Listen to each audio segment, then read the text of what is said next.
नमस्कार दोस्तों। आज हम लोग बात करेंगे एक ऐसी कहानी को लेकर जो कि राजा जिसके पास कोई संतान नहीं है उनके ऊपर है। एक राजा था, उसका कोई संतान नहीं था। बहुत कोशिश किए, बहुत जगह गए, बहुत भगवान से मिन्नत किए, लेकिन उनको कोई संतान नहीं हुआ। तो राजा और रानी मिलके डिसीजन लिए कि भाई हमारे प्रजा में से ही किसी एक बच्चा को हम गोद लेते हैं और बाद में उसी को राजा बनाएंगे। तो किसको गोद लेंगे? बोला कि देखिए वैसा कोई विचक्षण बच्चे को हम लोग को गोद लेना होगा। बोला ठीक है।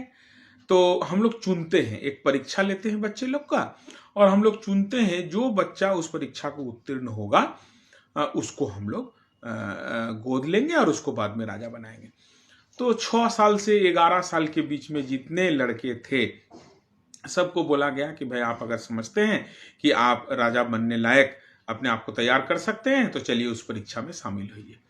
बहुत बच्चे आए, 6 से 11 साल के लड़के बहुत आए, और राजा ने सबको एक एक बीज, गाछ का बीज सबको दिए, एक एक सीड सबको दिए और बोले कि देखिए ये सीड को आप अभी लगाइए अपने घर में एक गमला में, और वो 1 साल बाद आप इसको लेके आइएगा, इससे गाछ निकलेगा, और जिसका गाछ, जिसका पौधा सबसे बड़ा होगा, सबसे सुंदर होगा, उसी को हम गोद लेंगे और उसी को हम राजा बनाएंगे। सब सीड लेके पहुंचा और सब ने अपना अपना गमला में घर में उस बीज को रोप दिया। सबका बीज से गाछ निकला, गाछ बड़ा हो रहा है, लेकिन एक लड़का एकदम बहुत सुंदर ढंग से वो ले आया था, वो गमला में लगाया था, लेकिन उसका बीज से, उसका सीड से गाछ नहीं निकल रहा, अंकुरित नहीं हो रहा है, कोई पौधा उससे निकल के नहीं आया। वो पानी दे रहा है, सब कुछ कर रहा है, खाद दे रहा है, और अगल बगल का जो सब बच्चा लेके आया था सब लहला रहा है गाछ। 1 साल प्रयास किया, वो बेचारा छोड़ा नहीं, लेकिन कोई गाछ उसका, उस पौधा उस इससे गमला से नहीं निकला, उस बीज से नहीं निकला। अब 1 साल पूर गया, अब सबको जाना है राज दरबार में, तो सब अपना अपना गमला में गाछ लेके जा रहे हैं। किसी का इतना बड़ा हुआ है, किसी का खूबसूरत हो गया है, देखने में देख के ही एकदम नयनाभिराम हो रहा है, बहुत सुंदर हो रहे हैं, लग रहे हैं, लेकिन इसका तो बीज ही अंकुरित नहीं हुआ है, बीज से कोई निकला ही नहीं है, अंकुर ही नहीं निकला है। ये वो खाली गमला लेके ही, मैंने बिना पौधा वाला उस को लेके ही राज दरबार में पहुंचा। राजा सबको देखे और देखने के बाद ये लड़का जिसके गमला से कोई अंकुरित तक नहीं हुआ था बीज, उसको बुलाए अपने पास और बुला के बोले कि बेटा तुम ही राजा बनने लायक इंसान हो। तो बोले कैसे राजा? ये लोग का इतना बड़ा बड़ा पौधा हुआ है, कितना मेहनत ये लोग किया होगा, कितना सुंदर से ये लोग उस पौधों को सींचा होगा, तो हमको आप क्यों बोल रहे हैं? बोले कि बेटा हमने तुम लोग को बीज देने के पहले हर एक बीज को मैंने पानी में उबाल दिया था।